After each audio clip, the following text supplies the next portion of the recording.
It's only going to get worse. So, I think it's somewhat ironic that yesterday, there was a Commerce Subcommittee meeting on the legislation for data breaches and notifications.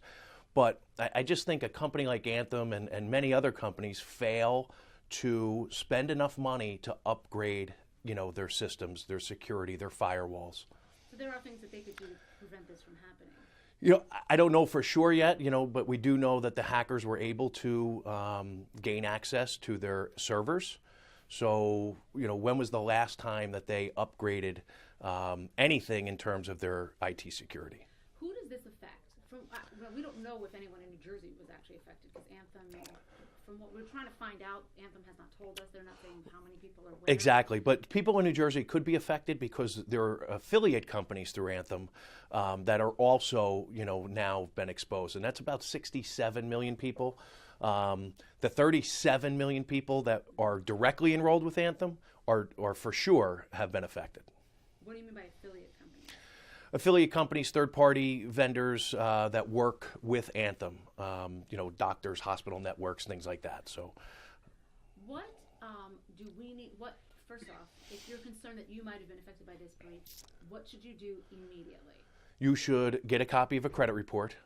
Take a look at it. Obviously, look for any red flags, accounts that don't belong to you, addresses, recently added addresses that you have never lived at. So one of the things that the identity thieves do is they try to establish a completely new identity, and they'll use a different name, a different address, but they're going to use your social security number.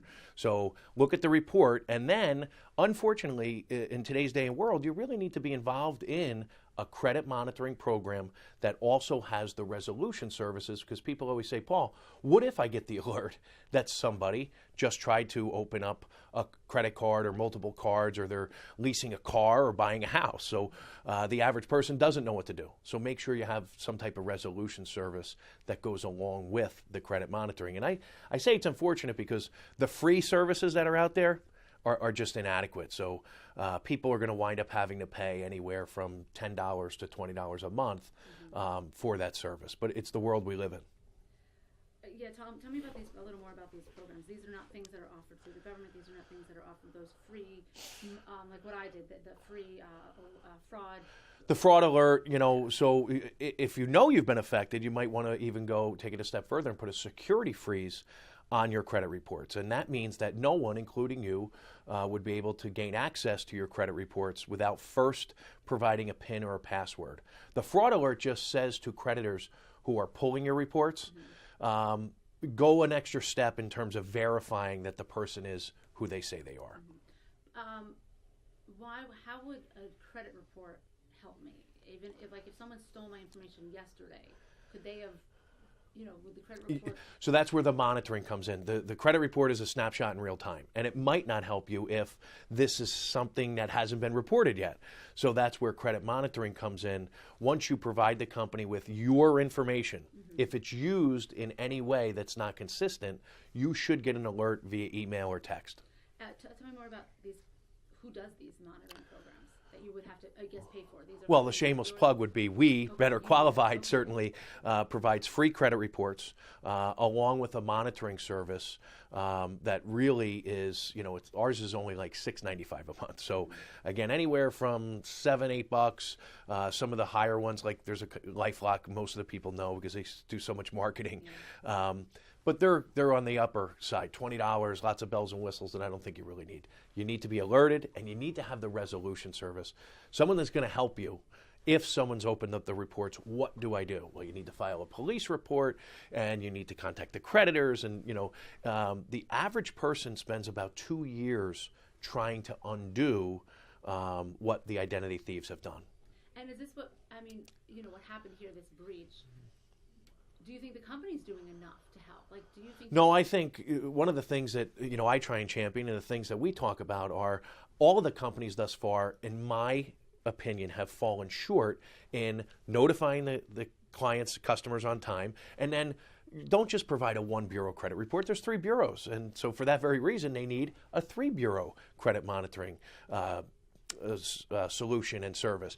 And how about letting them know they stole your email, Marcy? So be on the lookout for phishing emails that look like they're going to come from Anthem. And we know from Target and Neiman Marcus and Chase that the identity thieves emailed their clients, and people gave even more of their personal information because they weren't made aware that these phishing emails are going to come. They have your phone number. So be on the lookout for phone calls. How you doing? This is Paul Oster from Anthem.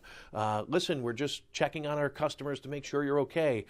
Can you please verify with us your social security number, bank account information? It goes on. And people are in panic mode. Maybe they're rushing to work. They got a kid crying. And all of a sudden they give this information. And then it really becomes a bad situation. Okay.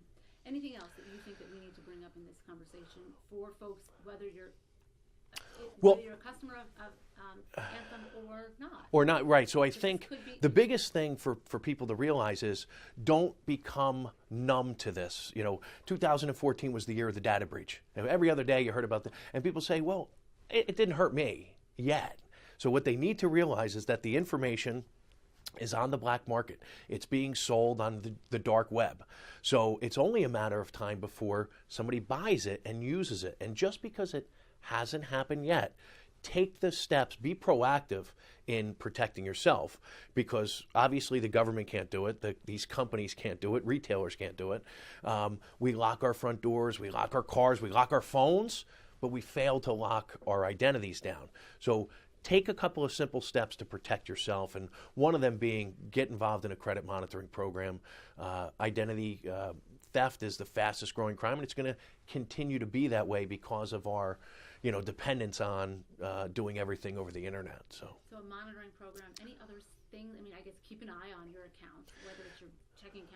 I'm assuming that's absolutely. You can call and have all of your account numbers changed. You don't have to close accounts and get new accounts, but have the account numbers changed. Change your PINs and passwords. And I say, this is my job. I preach this every day, and people don't do it. They hear it and they go, oh, but it's an inconvenience. But if you don't do it, believe me, it's a far bigger inconvenience if you become a victim of identity theft. So change your PINs and passwords, change your account numbers. You don't have to get new accounts, but certainly change them. And then obviously you're going to have to change, you're going to have to alert the creditors. Maybe you have auto draft and auto pay and all that stuff. But if it takes you an hour, you're done. If you're a victim of identity theft, like I said before, it could take you years, and it can be financially, devastating along the way. And when you say change your account numbers, you have bank account, checking account, savings account, that's... Absolutely. Bank accounts, checking accounts, credit cards, all of those banks and creditors will issue you new account numbers. Mm-hmm. And here's the thing, it's kind of related to it, but everyone has debit cards now. But when you go to the store, the default is for you to use it as a debit card because the retailer pays less money to process that transaction. Ask to use it as a credit card. So when you swipe your debit card now, it says, what's your PIN? No, cancel it out and say, I want to use it as a credit card, because you're afforded some more protections as opposed to a debit card that's linked directly to your checking and savings. So if they get that information, now they can backtrack into your checking account and savings account.